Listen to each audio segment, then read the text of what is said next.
we get on with the program, I would just like to let you all know that we've created something called the SoSea Safety Shuttle. And these are out, these leaflets that you can tear off here to take the number with you are out there on our table. And what this is it's a safe space for LGBTQ people and our allies to get home safe at night. It operates Thursday through Sunday, 9 p.m. until 2 a.m. or sometimes even as late as 5:30 a.m. Basically what you do is you text the number, and it's 203-441-SAFE or 203-441-7233. The driver will let you know how far away they are from you, and then they come and pick you up and take you wherever you need to go. There are people in this room who have used this service, and they can take right there. And you know, I'm sure that they can tell you that it is fantastic. What we do is we just get people home or going to where they're going to go without the need for money, without the need for feeling unsafe, because we know that lots of people have had situations with taxi drivers, they've had situations with rideshare, and also the bashings that have been going on the Hill. So we just want to move people around safe. Please utilize this service. Donate when you can, because it operates out of the kindness from the community. So we appreciate any donation. You can go to socialireseattle.com and hit the donate tab and make a donation from there. The other thing that I'd like to talk about is the need for space for LGBTQ people. You know, especially the transgender community, I think right now, more than any other, as we'll talk about tonight, there's not a lot of places to go for us anymore, right? I think a lot of people are feeling that. There's even, you know, not everybody needs to go to a bar. Not everybody wants to go to spaces that are specifically just for older people. We have youth that we have to look out for. So a lot of people are trying to advocate for an LGBTQ center. And we hear the whole thing about, you know, it failed in the past and all of that, but I think now more than ever is the time to revisit that conversation and maybe actually start identifying places that could be a center, talking to business owners or building owners to see what the cost would be and really kind of get that ball rolling instead of just saying, well, we tried it once or a couple of times and it failed. Again, I really believe from talking to so many people in the community and hearing everyone's concerns that now more than ever is a time to revisit that. So make some noise if you all agree with that. If we need to really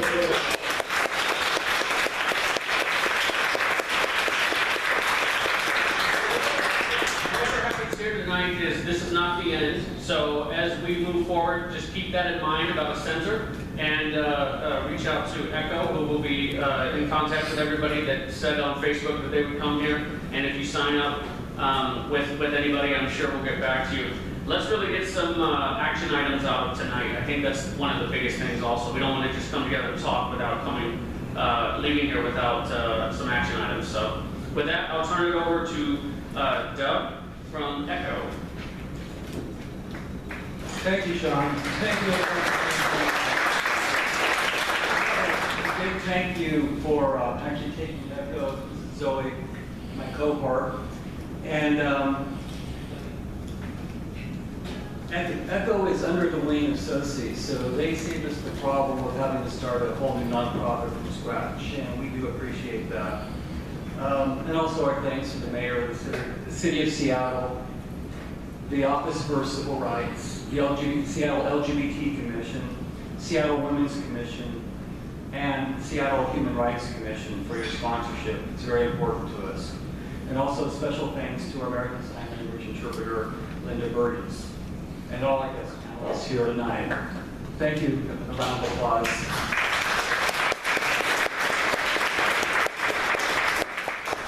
I have noticed a disproportionate number of volunteers and friends who we met during our LGBTQIA activism in Seattle were either genderqueer, intersex, or trans homeless adults.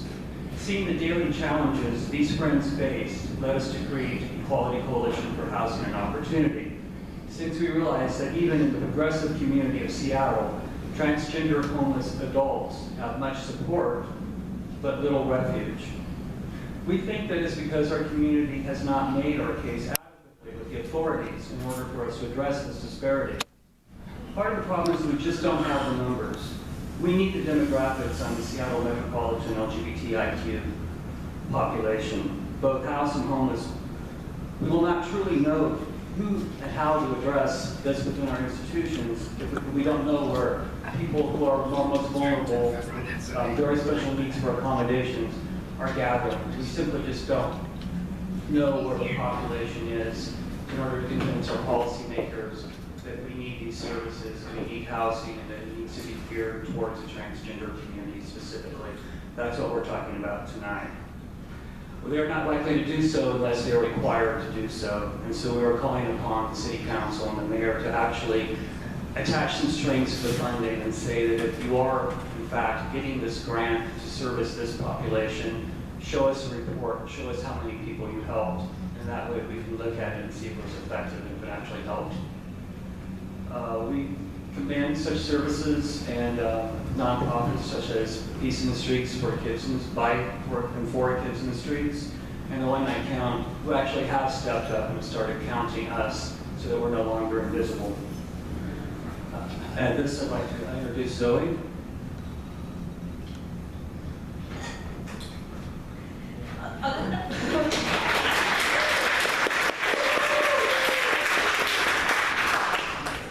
Equality Coalition for Housing and Opportunity, ECHO, was founded in December 2013 to come up with creative solutions for the underemployed and underhoused in Seattle's LGBTQIA community.